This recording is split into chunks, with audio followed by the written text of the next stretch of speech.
नमस्ते भाइयों। Railway requirement board ने आरआरबी ग्रुप डी की परीक्षा तिथि घोषित कर दी है, जो कि 17 नवंबर से स्टार्ट हो जाएगा। और आपके पास अब समय ज़्यादा शेष बचे नहीं हैं, मात्र 60 दिन आपके शेष समय बचे हैं। उम्मीद करता हूँ कि अभी तक आपने थ्योरी काफ़ी अच्छे से पढ़ी होगी। अब आपको थ्योरी के साथ साथ एमसीक्यू प्रैक्टिस करने की भी अत्यंत आवश्यक है। तो किस प्रकार क्वेश्चन आरआरबी बनाता है, इस वीडियो में हम देखेंगे। और प्रीवियस ईयर जो एमसीक्यू बेस्ड क्वेश्चन है उसको इस वीडियो में लाया गया है, जो कि साइंस के हैं। आपको सिलेबस पता होगा कि टोटल 100 क्वेश्चन आएंगे, जिसमें 25 क्वेश्चन साइंस के, फिजिक्स केमिस्ट्री और बायो मिलाकर, और बाकी जो होंगे 25 क्वेश्चन मैथ के, 30 रीजनिंग के और 20 क्वेश्चन जीएस के होंगे। जीएस में करंट अफेयर भी इन्वॉल्व होंगे। तो आइए शुरू करते हैं। साइंस के इंपॉर्टेंट 25 क्वेश्चन। तो क्वेश्चन नंबर 1 है, परमाणु क्रमांक किसे कहते हैं? तो इसका सही उत्तर होगा ऑप्शन सी, प्रोटॉनों की संख्या। अब देखिए परमाणु क्रमांक होता क्या है। तो अगर बात करें हम परमाणु क्रमांक की, तो किसी तत्व के परमाणु नाभिक के प्रोटॉनों की संख्या के बराबर होती है, यानी परमाणु क्रमांक। देखिए इसको जेड द्वारा निरूपित किया जाता है, जेड। ठीक है, जेड। तो जेड बराबर जो होता है प्रोटॉनों की संख्या बराबर इलेक्ट्रॉनों की संख्या, यानी परमाणु क्रमांक जो होता है प्रोटॉनों की संख्या के बराबर होता है, और प्रोटॉनों की संख्या जो होता है इलेक्ट्रॉनों की संख्या के बराबर होता है। तो इतना आपको याद रखना है। जबकि परमाणु भार जो होता है ये प्रोटॉनों की संख्या और न्यूट्रॉनों की संख्या के बराबर होता है। तो परमाणु भार को ए द्वारा निरूपित करते हैं, तो ए बराबर जेड प्लस एन होता है। जेड यहाँ पे प्रोटॉनों की संख्या या परमाणु क्रमांक भी बोल सकते हैं। चलिए नेक्स्ट क्वेश्चन देखते हैं। अगला क्वेश्चन है हमारा, जल का रासायनिक सूत्र क्या है? तो इसका सही उत्तर हो जाएगा ऑप्शन बी, H2O। अब देखिए अगर भारी जल का रासायनिक सूत्र पूछे, तो भारी जल का रासायनिक सूत्र जो होता है ये D2O होता है। तो कंफ्यूज नहीं होना है, ड्यूटेरियम ऑक्साइड बोलते हैं। जबकि CO2 जानते हैं आप, कार्बन डाइऑक्साइड है। O2 आपको पता ही है, ऑक्सीजन है। और HCl जो कि हाइड्रोक्लोरिक अम्ल है। अगला क्वेश्चन देखते हैं। क्वेश्चन नंबर 3 है, प्रकाश संश्लेषण की प्रक्रिया किसमें पाई जाती है? तो इसका सही उत्तर होगा ऑप्शन सी, पौधों में, क्योंकि पौधे ही प्रकाश संश्लेषण करते हैं। तो सही उत्तर होगा पौधे। जबकि कवक, कवक जानते हैं आप, कवक द्वारा कुछ रोग होते हैं, जैसे आप एक रोग सुने होंगे दाद, जिसे रिंग वार्म बोलते हैं, रिंग वार्म।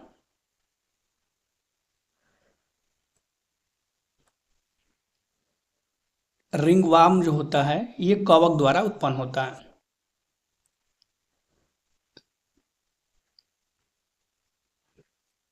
और जो पौधों की पत्तियां होती हैं उसमें क्लोरोफिल पाई जाती हैं। पौधे प्रकाश संश्लेषण में कार्बन डाइऑक्साइड का यूज करते हैं, इतना आपको पता होना चाहिए। चलिए आगे देखते हैं। मानव शरीर की सबसे बड़ी ग्रंथि कौन सी है? तो मानव शरीर की अगर सबसे बड़ी ग्रंथि की बात करें तो ये है लीवर आपका है। तो ऑप्शन ए करेक्ट हो जाएगा, यकृत। जबकि अगर सबसे छोटी ग्रंथि की बात करें तो ये पीनियल ग्रंथि हो जाएगी, सबसे छोटी। नेक्स्ट क्वेश्चन देखते हैं। क्वेश्चन नंबर 5, मधुमेह किसकी कमी से होता है? तो इसका सही उत्तर हो जाएगा इंसुलिन। ऑप्शन सी इसका करेक्ट आंसर हो जाएगा। देखिए मधुमेह रोग तब होता है जब शरीर या तो पर्याप्त इंसुलिन नहीं बना पाता है या बनाए गए इंसुलिन का प्रभावी ढंग से उपयोग नहीं कर पाता है। इंसुलिन एक प्रकार का हार्मोन है। तो ये आपको पूछ सकता है कि इंसुलिन क्या है? एक हार्मोन है। ठीक है, जो भोजन से प्राप्त ग्लूकोज यानी कि शर्करा को कोशिकाओं तक ले जाकर ऊर्जा में बदलने में मदद करता है। जब इंसुलिन ठीक से काम नहीं कर पाता है तो रक्त में जो होता है शर्करा यानी ग्लूकोज का लेवल घट जाता है, सॉरी बढ़ जाता है। तो यही मधुमेह कहलाता है। और यदि ग्लूकोज का लेवल घट जाए ना तो उसको एक बोलते हैं रोग हाइपोग्लाइसेमिया। हाइपोग्लाइसीमिया, ये आपको वर्ड याद रखना पड़ेगा। हाइपोग्लाइसीमिया में क्या होता है कि जो रक्त में ब्लड शर्करा की कमी हो जाती है। चलिए अगला क्वेश्चन देखते हैं, क्वेश्चन नंबर 6। दर्पण जो छवि को बड़ा दिखाता है कौन सा है? समतल है, अवतल है, उत्तल है या तिर्यक है? तो अगर आप पढ़े होंगे तो आपको पता होगा कि अवतल दर्पण जो है ना ये वस्तु को बड़ा करके दिखाता है। इसीलिए इसका प्रयोग सेविंग मिरर में, गाड़ी की हेडलाइट में करते हैं। तो अगर पूछे हेडलाइट में कौन सा यूज करते हैं मिरर, तो ये हो जाएगा अवतल दर्पण यानी कि कॉनकेव मिरर। और ये जो डॉक्टर यूज करते हैं मिरर दांतों को देखने के लिए, वहाँ भी यही अवतल दर्पण का यूज किया जाता है। जबकि बात करें अगर उत्तल की, तो उत्तल दर्पण हमेशा वस्तु का आभासी, सीधा और छोटा प्रतिबिंब बनाता है। आभासी, सीधा और छोटा प्रतिबिंब बनाता है। तो ये आपको याद रखना है। और इसका अगर यूज पढ़ेंगे तो हम देखेंगे गाड़ी की जो बैक लाइट होती है, बैक मिरर होता है पीछे का भाग देखने के लिए, वहाँ पे उत्तल दर्पण का यूज किया जाता है। क्योंकि इससे इसका दृश्य क्षेत्र बड़ा हो जाता है और दूर तक इसको ये कवर कर लेता है। जबकि समतल दर्पण जो होता है ये हमेशा वस्तु के समान आकार का आभासी और सीधा प्रतिबिंब बनाता है। तो ये तीनों दर्पण आपको याद रखना पड़ेगा। चलिए अगला क्वेश्चन देखते हैं, क्वेश्चन नंबर 7। क्वेश्चन 7 है,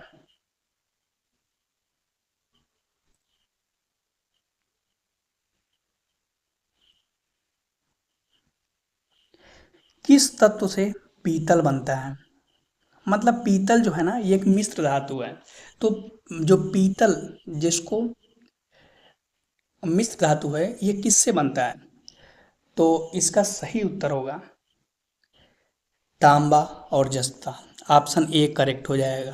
कापर, तांबा मतलब कापर और जिंक। अभी देखिए यहाँ पे कापर होता है 70% और जिंक होता है 30%। जबकि अगर तांबा और टीन मिला देना तो ये कांसा बनता है। तांबा और टीन मिलाने पर क्या बनता है? कांसा, जिसको ब्राज बोलते हैं। ब्रांज, ब्रांज मेडल सुने हैं ना आप?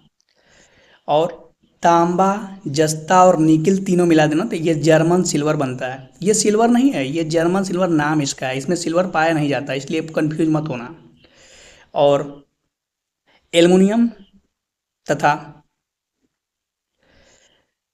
तांबा जो मिलके ये बनता है रोल गोल्ड। जो रोल गोल्ड होता है ना आभूषण बनाने के लिए, वहाँ पे इसका यूज होता है। अगला क्वेश्चन देखते हैं, क्वेश्चन नंबर 8। ऊष्मा चालक, मतलब इन चारों ऑप्शन में लकड़ी, तांबा, कागज और रबर में ऊष्मा का चालक कौन है?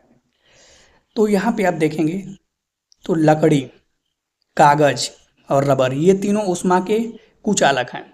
तो इसका सही उत्तर होगा ऑप्शन बी तांबा। ठीक है, अब देखिए सुचालक और कुचालक होते क्या हैं?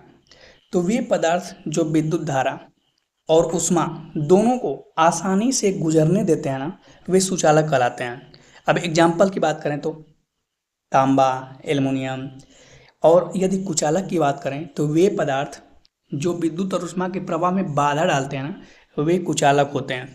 तो यहाँ पे लकड़ी, कागज, रबर ये सब क्या है, कुचालक हैं। अब देखिए, कोई ये जरूरी नहीं है कि जो पदार्थ विद्युत का कुचालक होगा वो ऊष्मा का भी, मतलब विद्युत का सुचालक होगा वो ऊष्मा का ही सुचालक होगा। क्योंकि जो अब्रक होता है ना, अब्रक, अब्रक जो है ये ऊष्मा का सुचालक तो है किंतु विद्युत का कुचालक है, मतलब विद्युत का सुचालक नहीं है। तो ये आपको ध्यान रखना पड़ेगा। आइए अगला क्वेश्चन देखते हैं। क्वेश्चन नंबर 9, मानव शरीर में सामान्य स्तर कितना होता है शर्करा का, ग्लूकोज का। ये mg/dl मतलब होता है मिलीग्राम पर डेसीलीटर, मतलब 1 डेसीमीटर में कितने, 1 डेसीलीटर में कितने मिलीग्राम शर्करा है ब्लड में।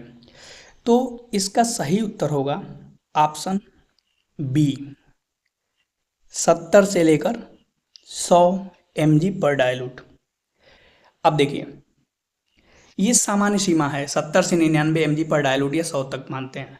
अगर प्री डायबिटीज है, मतलब डायबिटीज की संभावना है, तो ये 100 से 125 तक होता है।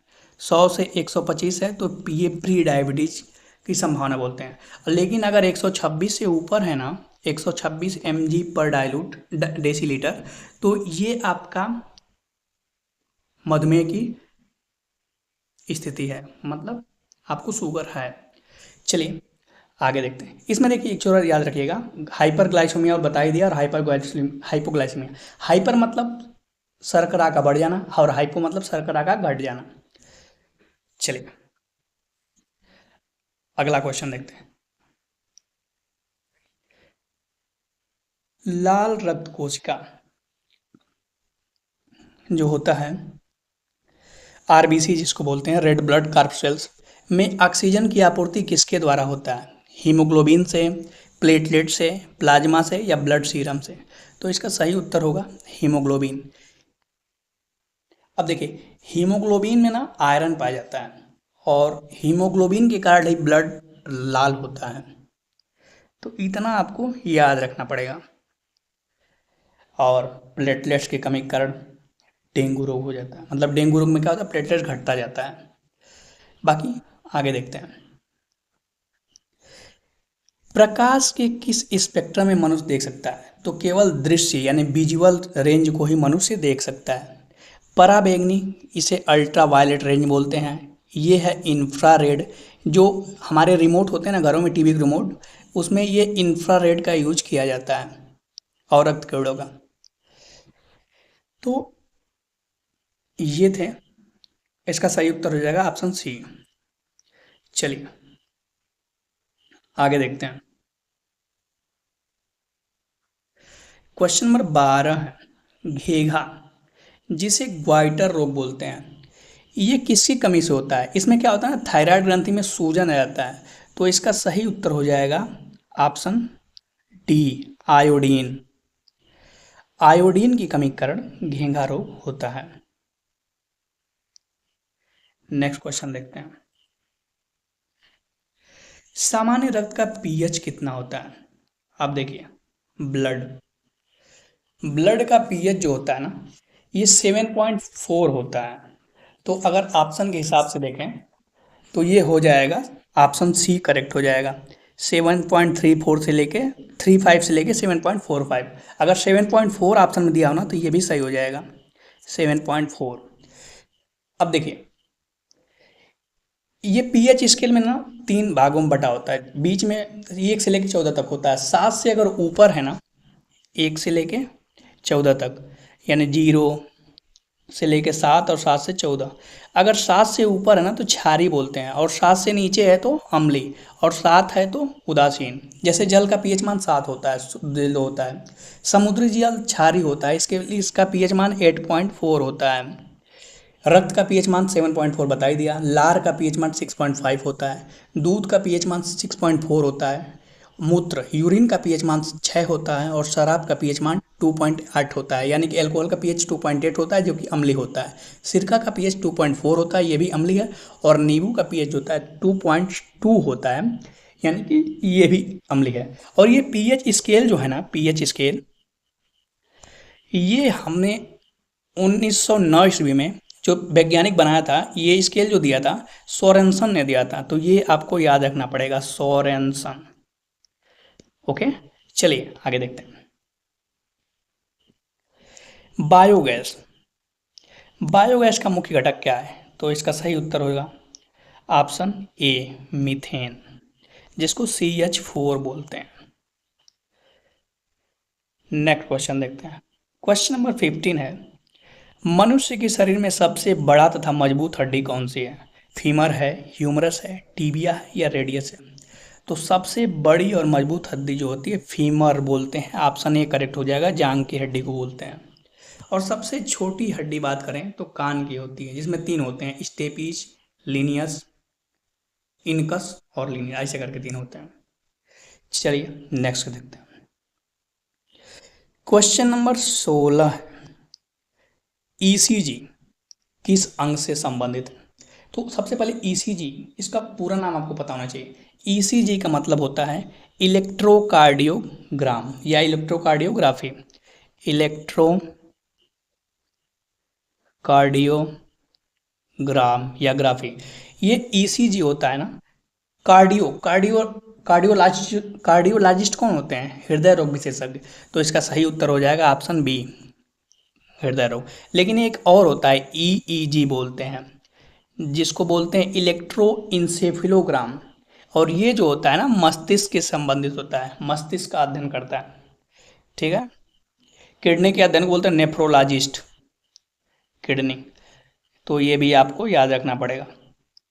चलिए आगे देखते हैं। दांतों की सफाई के लिए किस प्रकार का पदार्थ होना चाहिए? तो इसके लिए क्षारी पदार्थों का यूज किया जाता है, क्योंकि जो हमारे जो टूथपेस्ट होते हैं वे क्षारी होते हैं। ठीक है, एसिड से बचने के लिए। चलिए नेक्स्ट क्वेश्चन देखते हैं। क्वेश्चन नंबर 18 जो है पूछ रहा है, क्रायोलाइट किसका अयस्क है? तो क्रायोलाइट जो है ना, ये है हमारा एल्यूमिनियम का अयस्क। ठीक है, तो ऑप्शन डी इसका करेक्ट हो जाएगा, एल्यूमिनियम। इसको Al द्वारा निरूपित करते हैं, ये प्रतीक है। इसका परमाणु क्रमांक कितना होता है? 13 होता है, ये भी आपको याद रखना पड़ेगा। अब देखिए एल्यूमिनियम के कौन कौन मुख्य अयस्क हैं, आपको याद रखना पड़ेगा। बॉक्साइड, कोरंडम, फेलस्पार, क्रायोलाइट, एल्यूनाइट और कायोलिन, ये एल्यूमिनियम के हैं। अगर जिंक के अयस्क की बात करें तो जिंक ब्लैंड JNS बोलते हैं, कैलेमाइन और जिंकाइट है। आयरन के अयस्क, आयरन मतलब लोहा होता है, इसके अयस्क बात करें तो मुख्य अयस्क हैं hematite, magnetite, limonite, siderite, iron pyrite और कैल्कोपायराइट। और यूरेनियम के अयस्क की बात करें तो सबसे मुख्य जो एग्जाम में पूछा जाता है ये है पिच ब्लेंड। कौन सा? Uranium pitch blend, pitch blend. और दूसरा अयस्क है कार्नेटाइड बोलते हैं। बाकी आप अयस्क की लिस्ट पूरी याद रखिएगा जो इम्पोर्टेंट है, जैसे सोडियम के चिली साल्टपीटर, पोटेशियम का नाइटर होता है, कैल्शियम का डोलोमाइट, ऐसे जितने हैं। नेक्स्ट देखते हैं, सौंदर्य प्रसाधन में किस रसायन का उपयोग किया जाता है? तो इसका सही उत्तर होगा जिंक ऑक्साइड। क्या हो जाएगा? Zinc oxide.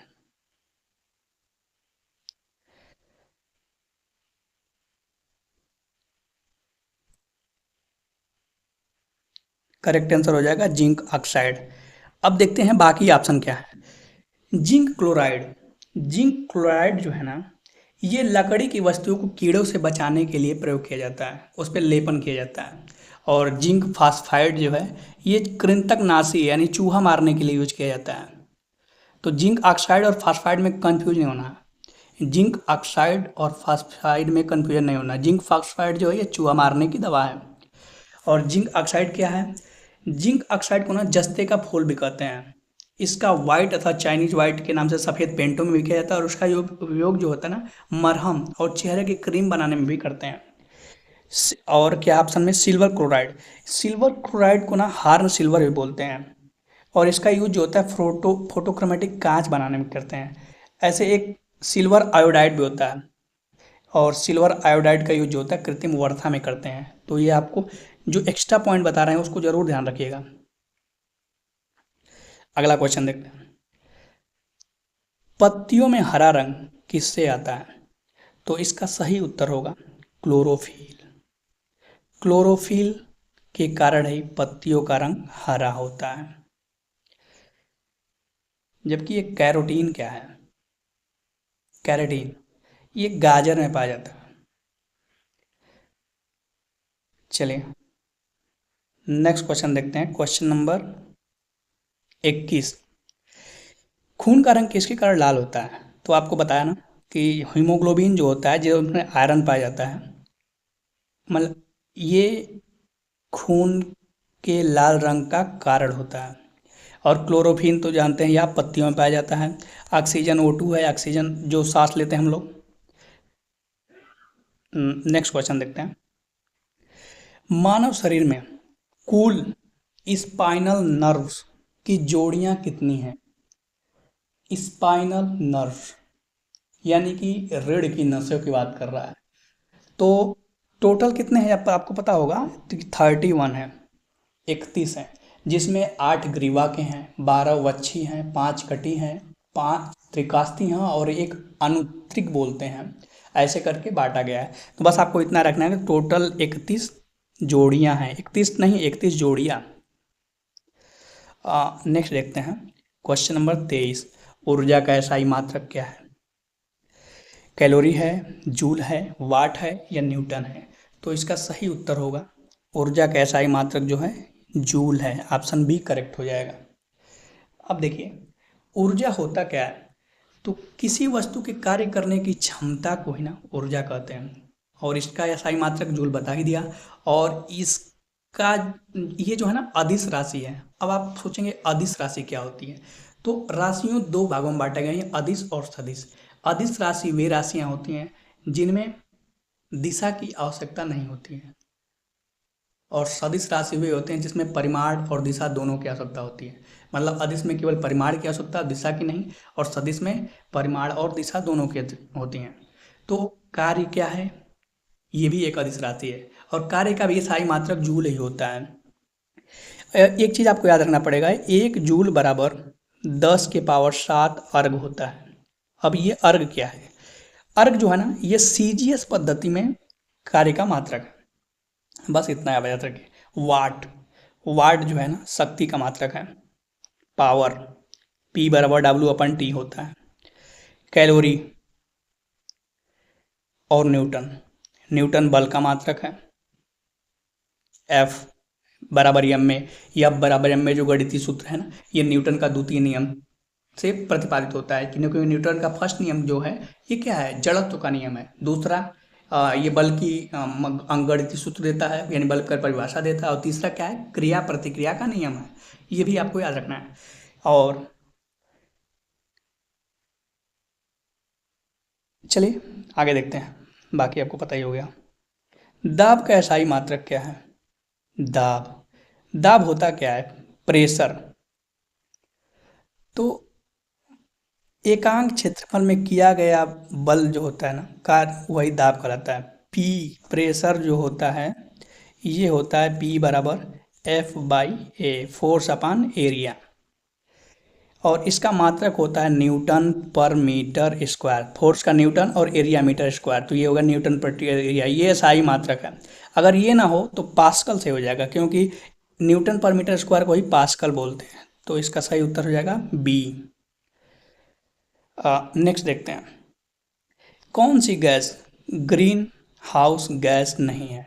तो आपको याद रखना पड़ेगा ग्रीन हाउस गैस कौन कौन है। इसके लिए आपको छोटा सा एक ट्रिक याद रखना पड़ेगा, मीना का जलवा। मीना मतलब मीथेन, मी से methane, nitrous oxide, carbon dioxide, ये तीनों क्या हैं? ग्रीन हाउस गैसें हैं। जबकि हाइड्रोजन जो है ना ये ग्रीन हाउस गैसें नहीं है। और कौन कौन है?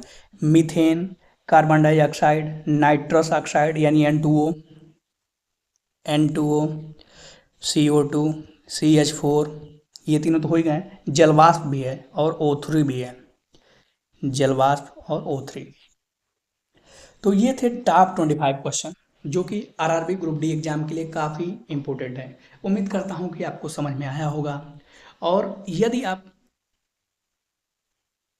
इस वीडियो को देख रहे हैं तो कम्युनिटी पोस्ट में डेली जो एमसीक्यू पोस्ट किए जाते हैं उसको अवश्य पढ़ें। अगर अप्रॉक्स 6 से 7 महीने जितने पुराने एमसीक्यू हैं उसको देख लेंगे तो जीएस साइंस वाले पोर्शन जो है ना आपके काफ़ी इंपॉर्टेंट हो जाएंगे और एग्जाम में काफ़ी सहयोग मिलेगा। Thanks to all of you.